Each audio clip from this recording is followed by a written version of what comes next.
That's the thing. Success and failure are generally slow processes.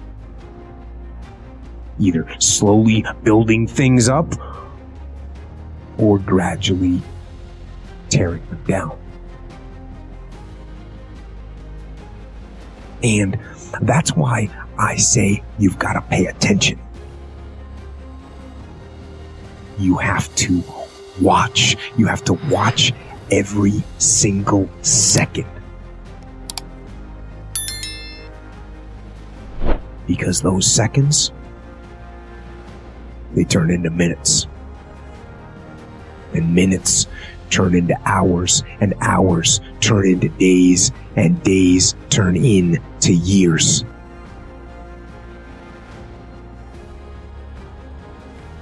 And so, that second that just went by, that counted. And so did that second. And so did that one. And in those precious seconds, you were either building or you were decaying. You were either gaining ground or you were losing ground in that second. And in every second. Every second counts.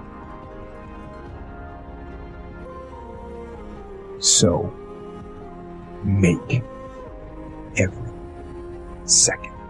How do you stop making excuses? This is actually pretty simple.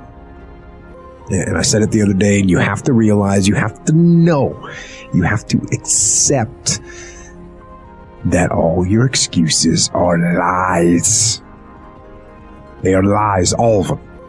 Failure and success aren't like this. They're like this. Fail, fail, die. Succeed, succeed, succeed ridiculously. Like it's this weird curve. And it's funny because it doesn't just characterize economics. It's a really it looks like a really fundamental economic law. The more you can cultivate that sense of wealth, that sense of abundance in you, the more you can feel that sense of joy, the more easy it's going to be for you to do financially. Because you're not going to be in this scarce, fearful mode. Now, that's not enough by itself. You can have this great sense of abundance and do the wrong mechanics and be a disaster. True or false? But if I have an area to get you started with, you want to have the emotion and psychological strength, because that's going to carry you through when the mechanics are boring or frustrating, or when things aren't working out. Your emotion, your psychology is what will carry you. It'll get you to keep doing it. Everyone knows, if you've done any studies, Dr. Seligman is very famous for doing studies on optimism. And in those studies, you know what he found out? People that are pessimists are much more realistic. They're much more accurate. If you give them a test and you ask them to look at something and give you a size measurement of it, or to evaluate their own success or failure at a task, and every study Seligman's done, he did it in the University, I think Pennsylvania if I remember correctly originally, what he found was that optimists always see themselves as doing better than they really did. They basically BS themselves. What happens to pessimists, they're 10 times more accurate. But here's what he found out. What he found out is because the people who are accurate never push themselves because they know it's never going to work anyway. Whereas the optimist sees it better than it is, so they keep doing it. Because they have the illusion they did well, I'll do even better next time. And because of that optimism, they did it more often. And so optimists succeed at a 4 to 5-fold, depending upon the task, result ultimately beyond anything that a pessimist will do. And they're not as accurate.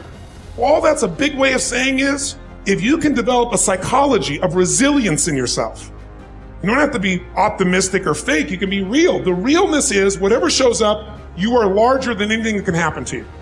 You are larger than any financial challenge you could ever face. Initially, we'll say, well, look at their houses, look at their homes, and they don't really have electricity, they don't have this, but they don't feel poor.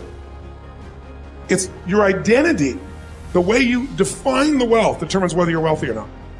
So are there enough things for you, knowing that 2/3 of the planet lives on $2 a day, that you could get yourself to really feel grateful, yes or no? Yes. How much of your life do you get benefits from today that you never had to create? Think about it.